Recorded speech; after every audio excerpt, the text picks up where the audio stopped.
Laboratory. So with this, I would like to start my presentation. As we know that, just a minute, I would like to hide this figure. Mm, Hide panel, okay.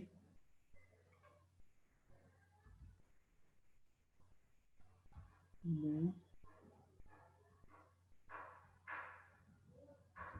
Yeah. Uh, if we see the global scenario of the utilization of the medicinal plants, there is the publication in 2016. It shows that approximately 87.5% of the people of the world are relying on their lives for the medicinal for the healthcare management using the medicinal plants at least at a times in their lifetime. So why the medicinal plants are so popular in the world? Because there are a lot of reasons, but however, we can say that briefly, yes, very easily available in your local territory. They have low cost of, or sometimes they are completely freely available in around our home sites, and they have very less side effect. And of course, they work synergistically because of the large number of the secondary metabolites present in the medicinal plants. And another main reason is that the medicinal plants are using by the our ancestors since the thousands of years ago, so they are already tested in the humans, so there is a very less chance of the side effect. Therefore the medicinal plants are being very popular nowadays. If we talk about the Himalayan medicinal plants, and particularly in the Nepal, we can see that Nepal is the beautiful country, very small country. It is located in between the India and China. So its area is just very small, 147,000 square kilometer, and population is the 28 million population just living in the country. So more than 10,000 plants are found in the Nepal. Out of them, approximately 10% of the medicinal, 10% of the plants are the medicinal plants available in the country out of the total biodiversity of the country. So another important point is that one third of the all species in the wider Himalaya range occurs within the Nepal. This is the another richness of the biodiversity. So 31st richest in the world in case of the biodiversity, Nepal. So if we see the richness of the medicinal plants of the country, there is approximately 20% of the flora are the medicinal and aromatic plants. Out of them, 1641 are the native medicinal plants found within the country and found only in the Nepal. It started originated from the Nepal. The native plants are the 1600 in the country. Similarly, if you see the potentiality of the medicinal plants of Nepal, so why today we are discussing about the ethnobotany and what is the potential of the country, I would like to share with this beautiful participants and in this beautiful event. So approximately 24 million US dollar every year, approximately this much amount of the economic export is currently being exporting from the country, that is based on the medicinal plants. So out of them, some of the medicinal plants like Sapandis or Bezinia or Xanthoxylum, these are the medicinal plants which are mainly exported in the foreign countries. So these are some plants which are mainly exported. And how the medicinal plants are being exported is that some of the medicinal plants are distill and prepare their essential oil or prepare their extract, but majority of the fraction of the medicinal plants are being exported in the crude form, in the raw form. They are exported in the other countries. So the picture shows that the utilization of this raw material in of these medicinal plants within the country is very less, approximately 15% only.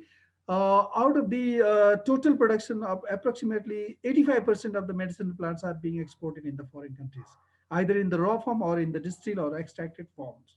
This is the picture. If we check the potentiality of the country on the basis of the plant resources, we can see that several pharmaceutical ingredients can be harvested, can be collected, can be isolated from the country, which are already in the mainstream medicine. Like you can see the morphine is there, curious, like quinine is there, curcumin is there, and ephedrine is there. Several bioactive compound can be exported by using the Nepalese medicinal plant. This is the potentiality of the country. If we talk about the, now I'm entering into my original topic, the traditional medicine of the Nepalese Himalaya, what is going on here. In the country, there are four type of the practitioners using the medicinal plants to treat the primary health care of the people, either in the urban area or in the rural area. The herbal medicinal based treatment is still in the practice. So there are diviners and spirituals group. They are utilizing the medicinal plants. There are herbalists, another group. They are utilizing the medicinal plants for the healthcare management. There are faith healers also using the medicinal plants, and there are traditional birth attendants. They are also using the medicinal plants, either way, for the help of the primary healthcare management of the local people. If we talk about the richness of the country, uh, Nepal is a very small country. It has approximately 10% medicinal plants within the country of total flora. Karaita, sir. 300, yeah, 300 diseases are currently being treated by using the local medicinal resources, medicinal, particularly herbal plants. So there are several codified documents, there are several knowledges, approximately 4,500 manuscripts are there as a codified documents of the country. So herbal medicine practice is a very, it's a historical practice of the country for the primary healthcare management. Till the 1816, the database shows that we didn't had any allopathic modern medicine facility in the country. And before that, there was a practice of herbal medicine in the country. So we can see that several documentations are there, several herbal practitioners are there, several method of the traditional purification systems are there. This picture is shows that the Silajit purification by the local healers, and there is the recording system, manuscript recording system.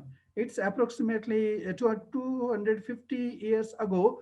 There was a recording system in the country started by handwritten documentation systems. They prepared the documents.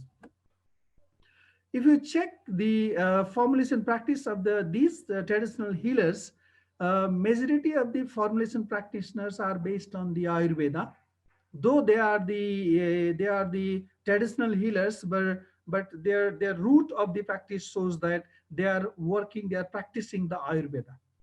And another group of the practitioners shows that some of the groups in the, particularly in the Himalayan region, in the high altitude, very high altitude, remote area, they are practicing the Chinese medicine and Tibetan medicine systems.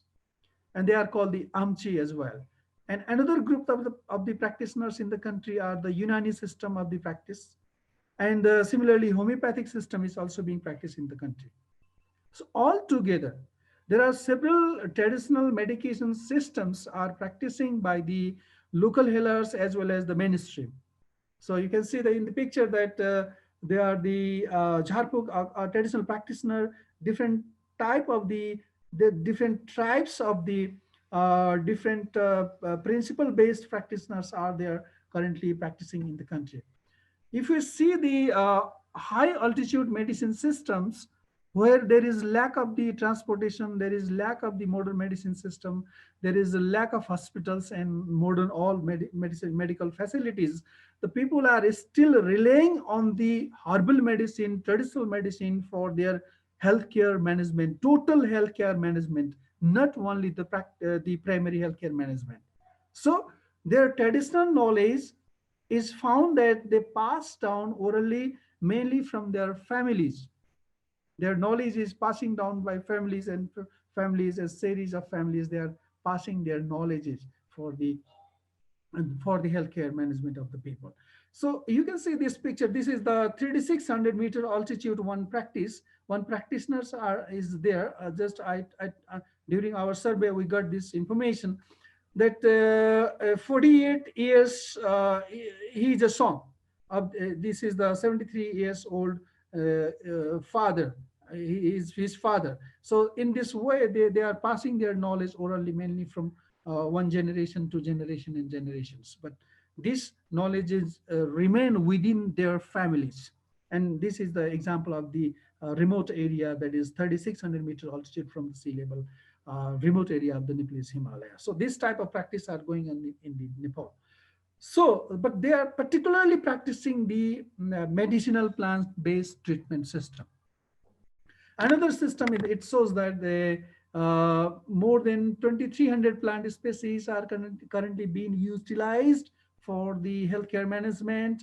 In Nepal, 125 caste of ethnic communities are there. They are speaking the several languages, but ultimately, all the ethnic groups, all language speaking peoples are directly, indirectly utilizing the herbal medicine, medicinal plants for their healthcare management. This is the example of this one district of the country. They are using the herbal medicine and they are formulating themselves.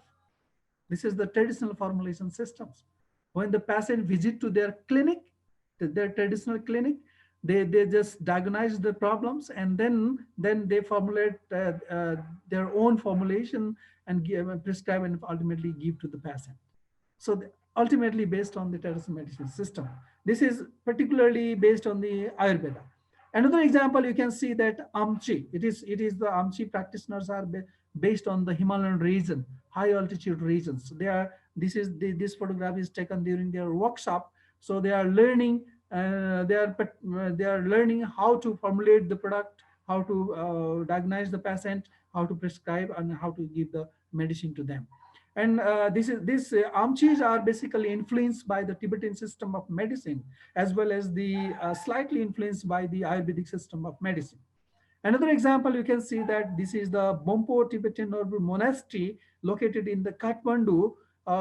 This monastery is the school of the Bonpo system of the Himalayan medicine. This is the school run by the monastery, and this monastery run the school for the medication system using the medicinal plant, but principle is based on their traditional Tibetan systems, not based on the Ayurvedic system. It is based on the Tibetan system. So these type of practitioners are available in the country. If we see the ethnomedicinal practices, if we talk about the Ayurvedic practice in the Nepal, the Ayurvedic practice in Nepal is, of course, it is started from our ancestors since 5,000 years ago, from our generation to generations. But the recording system is started from the period of the Chandra Samset, that is called about 250 years ago in the Nepal. The written manuscript is recording system is started from at that period it was completely handwritten, and this sketch is made by completely made by the hand, and the photograph of the plant is sketched by using the local resources, local colors, natural colors, and completely handmade. And the description is written in this way. So this is called the Chandra Nigantu. There are several Nigantus in the Ayurveda. Out of them, this is the Chandra Nigantu record, local Nigantu of the Nepal, recorded some 250. So this record comprises 940 medicinal plants, and as well as 336 minerals and animal products in this Nigantu. So that was completely based on the Ayurveda. Another herbal practice, if we see in the Nepal, this is the researcher while doing field research, he get fractured his leg, and this traditional practitioner giving some medicine for the treatment. So the traditional practitioners collect the medicinal plant and process for their local, based on their local practice, and they prepare some medicine by different traditional medication system, the formulation system. This is the preparation of the drug, and then ultimately they prepare the bhatti, and then they diagnose themselves according to their own system. And this is the herbal practitioners in the Nepalese Himalaya. They are practicing medicinal plants, but uh, ultimately all these practices are mostly based on the Ayurveda. It is influenced with the Ayurveda. If we talk about the ethnobotanical knowledge, what is going on in the Nepalese Himalaya is, it shows that most of the cases, most of the people, most of the illnesses, most of the practitioners, they are practicing for the gastrointestinal elements. That is the disease wise. If we see the gastrointestinal elements is the most of the medicinal plants are the prescribing for the gastrointestinal elements. So most of the medicinal plants are collected from the wild habitats, not the cultivated one. If you see the another data, it shows that on the basis of dosage form, most of the cases, the juice dosage form is the highly used dosage form, highly used practice in the Nepalese Himalaya. If you see the plant part wise, the underground part is the highest utilized part of the medicinal plant of the Nepalese Himalaya. It shows that altogether, it shows that underground part in the juice form, particularly for the gastrointestinal treatment, is the highest practice in the Nepalese Himalaya. This is the information published in 2013 and 14. And then, yeah, another research again shows that yes, the highest in the gastrointestinal elements, the herbal practitioners are using the herbs for gastrointestinal problems. Let's talk about, this is all about the introduction of the Nepalese ethnobotany and ethnobiological practices going in the Nepalese Himalaya. I would like to briefly introduce about what is the research going on about our laboratory, our teamwork doing on these Nepalese Himalayan medicinal plants.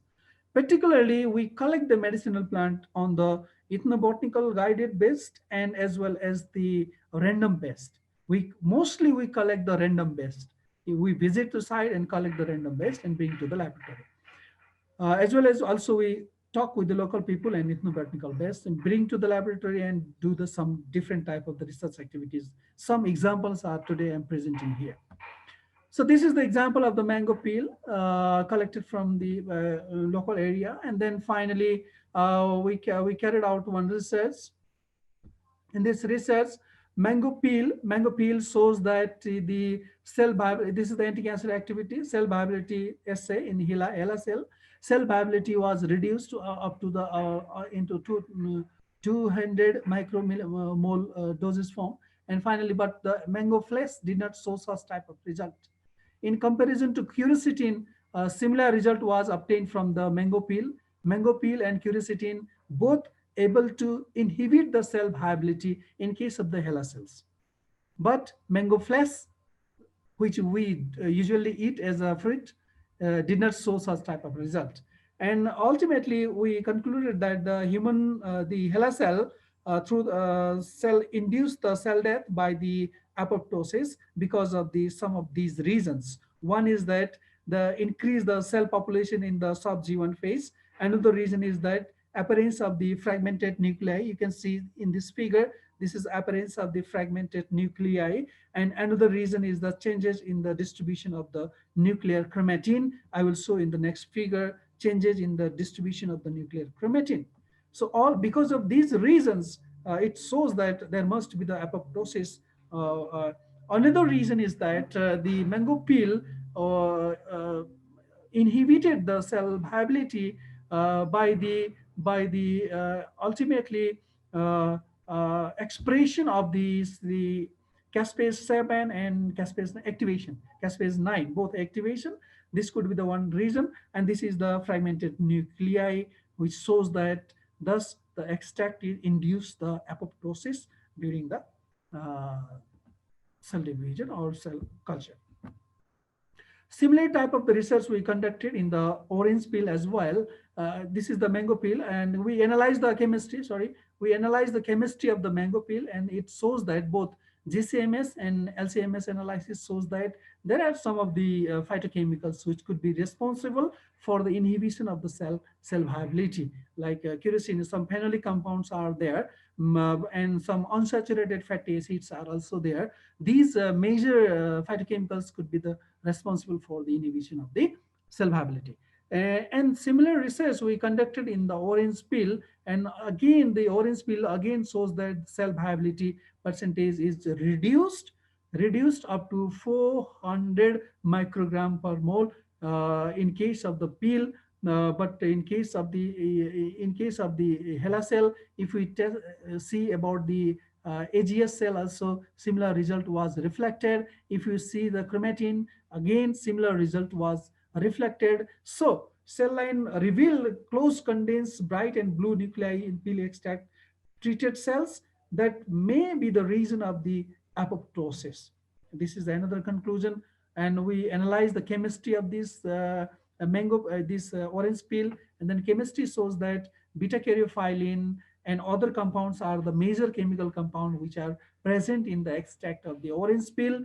The beta caryophyllene and auroptene could be the leading member for the inhibition of the cell viability. We concluded like this, and then later on another group, some publication I have found that yes, beta caryophyllene inhibits the cell viability. Some another research carried out in this compound reflected the similar result. Similarly, another group carried out another research in the auroptene. Auroptene shows that yes, this is the auroptene is responsible for the apoptosis. So similar research we again carried out in another plant in the leukemia. So we prepared the extract, and then we first determined the antioxidant activity by the DPPS assay. It shows the very nice antioxidant activity in comparison to the ascorbic acid. And then we tested in the leukemia cell viability when we compare up to the 200 microgram per mole it shows that the very strong cell viability, cell inhibition of the cell viability. So it concluded that yes, Euphorbia hirata could be the another member for the anti-cancer activity. So this is the another plant. And similarly, we again carried out the similar research.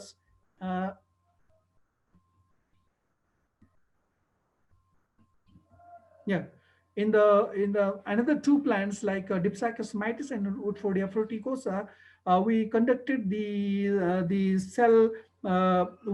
This experiment was carried out in the smooth uterine smooth muscle cell of the mice, and then it shows that up to certain dose, it shows that the completely contraction in this person, it is the contraction relaxation going on up to certain time interval. It shows the completely contraction of the uterine smooth muscle cell after the treatment of plant extract. So it shows that the effective weight of 30,000 microgram in the tissue, 50 gram of tissue is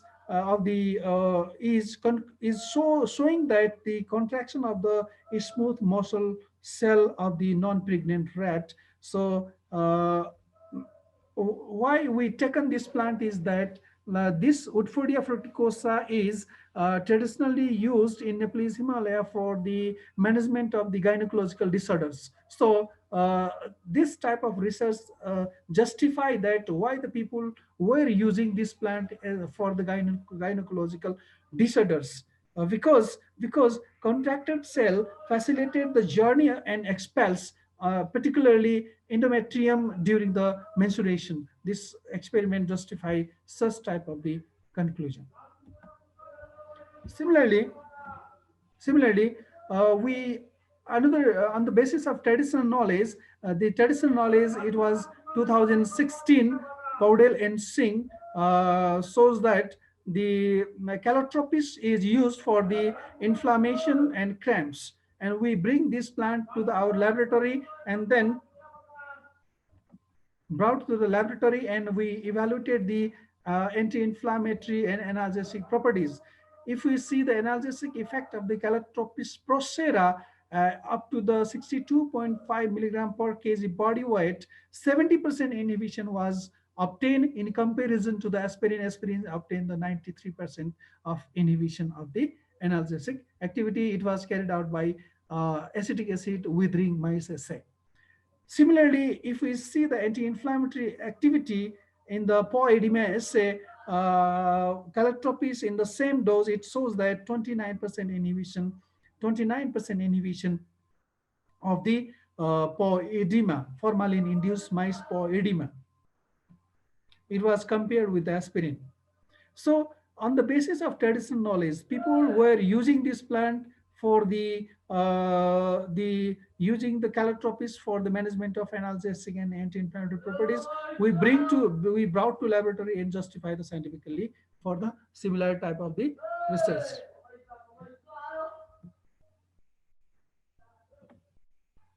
Yeah. Another experiment we conducted in the essential oils. Normally, the essential oil, like one essential oil, rhododendron anthophogon, is used in the skin healthcare management traditionally. It is according to the Siva Koti. And we brought this plant in the laboratory and evaluated for the antimicrobial property, which are related for the infection or problem causing in the skin, particularly Streptococcus aureus. Streptococcus aureus, it causes the illnesses, minor illnesses in the skin. So when we tested this plant, rhododendron anthophogon oil, in the laboratory, particularly, it shows the inhibition of the zone of inhibition, that is inhibition of the microbial growth during the laboratory tested.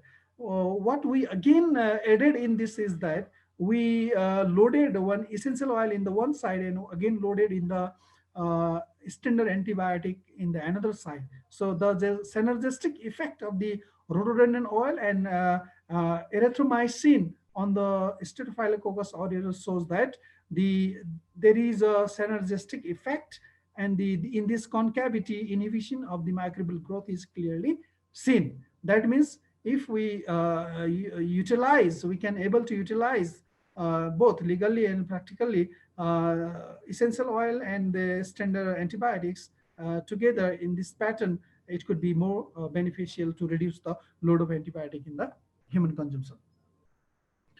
Another research we conducted that particularly these are some medicinal plants. There are 11, 12 medicinal plants. We first surveyed the total phenolic content in the plant, and then again we surveyed the antioxidant activities of this plant. The reason behind that was we were searching the own healing herbs from the Nepalese Himalaya, but we traditionally know that these medicinal plants are using for the own healing properties by traditional practitioners. So we brought them in the laboratory. We evaluated the total phenolic content. The plant which were rich in the phenolic content, assume that tannin, the plant which were rich in the phenolic content, we selected only those, and then we again forwarded for the antioxidant activity. From them, we able to conclude the 5 medicinal plant having the potential antioxidant activity. Out of 5 medicinal plants, we chosen just top 3 medicinal plants which were strong in the both total phenolic content as well as strong in the antioxidant activity. Just we selected the 3 medicinal plants: Myrica esculenta, Boinia variegata, and Rhododendron arboreum. So ultimately, we formulated them in the ointment. We formulated them in the ointment in the ratio of the 1:1:2 ratio in the ointment form. And then finally, we tested with the animal, because traditionally we know that they are used for the wound healing property. There is one again literature is in 2012 shows that yes, the Myrica esculenta is used for the wound healing property. So this is the reason why we chosen this plant. And then while we tested this plant for the wound healing property in the animal, up to 9 days result, we found that the ointment prepared from the crude drug, there is a 0% of the own remaining in the animal, in the mice, 0% remaining. While we pharmacin was the standard, there is a 2% is still remaining in the pharmacin treated group. One was the control and another was the blank. It shows that the traditional practice is justified scientifically, that yes, it is working for the wound healing property. And similar research work we conducted with the Diplocnema butyriaceae. This plant is also traditionally yes used for the cracked heel lips skincare management in 2006. This is the reference. This is also used for the emollient for chapped hand and the feet in the winter. In this is the reference of 2012. So what we did, we evaluated the anti-inflammatory property, and then we again evaluated the analgesic property, and again we evaluated the wound closure response, because traditionally it was known for the cracked heel, lips, skincare management, and chopped hands, etc. So results shows that in anti-inflammatory property, percentage of inhibition of the inflammation was Diplocnema oil. This is the seed we obtained. We extracted the butter from this seed. Diplocnema oil or butter is equally able to show the result anti-inflammatory property in comparison to the diclofenac. So similarly, in case of the analgesic, also the similar result it is comparable result with the diclofenac. Similarly, in case of the wound healing property, it is also comparable result with the pharmacin. So it is shows comparative results. So it is altogether indicating that the traditional practice of the Nepalese Himalayan medicinal plants is scientifically justified.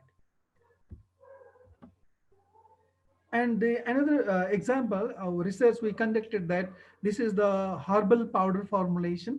We collected the anti-diabetic herbs which are currently in the practice, which are edible, which are currently we are using in our kitchen, as well as the local practitioners are prescribing their patients.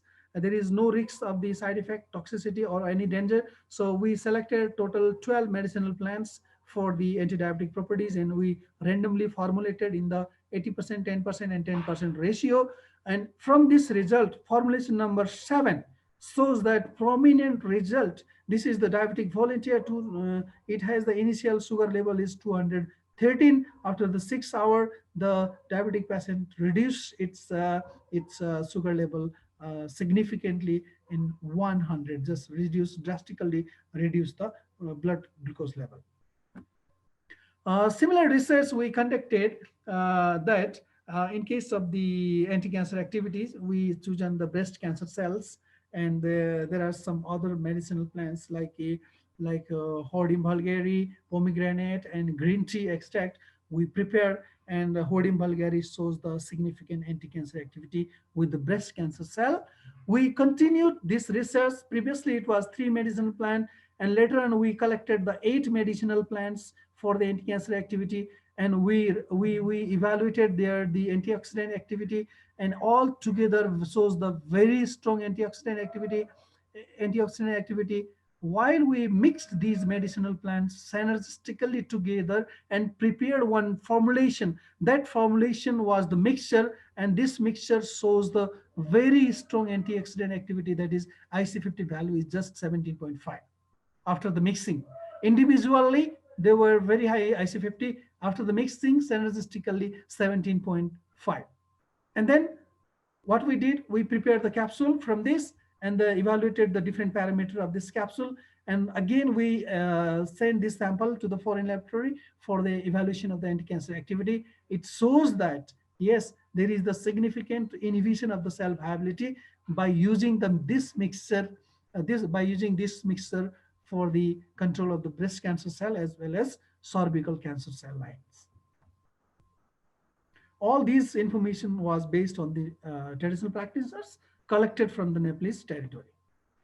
And probably this is the last one. We formulated the polyherbal cream. Polyherbal cream by using the three glycyrrhiza and azadirachta indica and cinnamon gelanicum extract in the different ratio. After then, what we did, we prepared one cream, and first of all, we optimize the formulation base. For the formulation base, we stearic acid and cetyl alcohol. We two main the fatty acid utilized in the formulation, and we fix the relationship between the response and independent variables between these two fatty acid, taking the viscosity, pH, and spiralability as a base. After then, we evaluated the formulation with the formulation ratio number three. Ratio number three means is given here. Different ratio was a very good antioxidant activity by using both DPPH and lipid peroxidation assay. Formulation number three was excellent. So this formulation number three, this is the formulation number three in different ratio, and the previously confirmed base.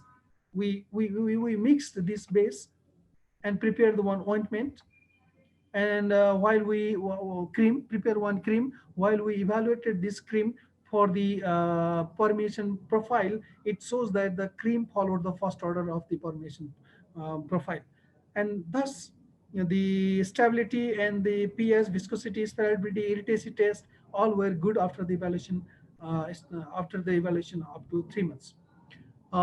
Similar type of research we carried out in the wild allium and the cultivated allium species. A very strong antimicrobial activity was shown by the allium species. Another research we conducted in the this Astalbis rabicularis, Tulokati it is called, Astalbi rabicularis. It is traditionally known for the very good herbs to control the diarrhea. Therefore, we brought to the laboratory and tested for the antimicrobial activity, particularly against the E. coli. In justification of the traditional medicine, it shows that a very good inhibition with the E. coli. It shows the 13 inhibition, zone of inhibition with the E. coli. So since traditionally it was used for the diarrhea, this type of research justify the traditional application. And finally, we formulated into the tablet form. Conclusion is that the botanical based products are backbone of the healthcare management in the Nepal.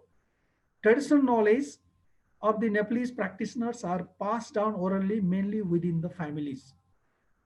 They are not happy to share this knowledge with the other people. The pharmacological evaluation of the Nepalese medicinal plants shows wide range of activity having the possibility of herbal formulation and bioprospecting. With this, I would like to acknowledge all these institutions which support this research, and my students which carried out all these research activities, and particularly special thanks to the SMBT Sevabi Trust, SMBT Institute of Diploma Pharmacy, Professor Yogesh, and organizing team of the second international conference on traditional medicines. And thank you so much.